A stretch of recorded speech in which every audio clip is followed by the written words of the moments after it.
I fix tanning beds for a living. So when a customer calls me and says they have a lamp out, this is what I tell them.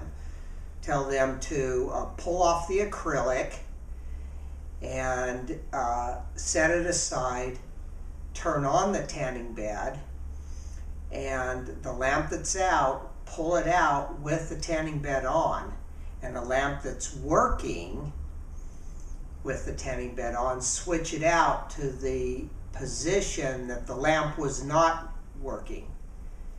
And if the lamp still doesn't work, they need to pull out the lamp and do the same thing with the starter. Pull the starter out of the old position where the lamp wasn't working.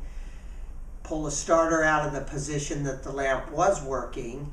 Swap them out and put the starter and the lamp in. And it should start working. If it doesn't work, then they need to check the ballast, pull out the drawer from underneath the tanning bed, and feel the ballast to feel if it's hot or cold. If it is cold and it's the ballast, then they need to buy a new ballast and put it in. If it's just the lamp will work. If it's the lamp and the starter, the lamp will turn on from the working position and the starter will turn it on from the working position.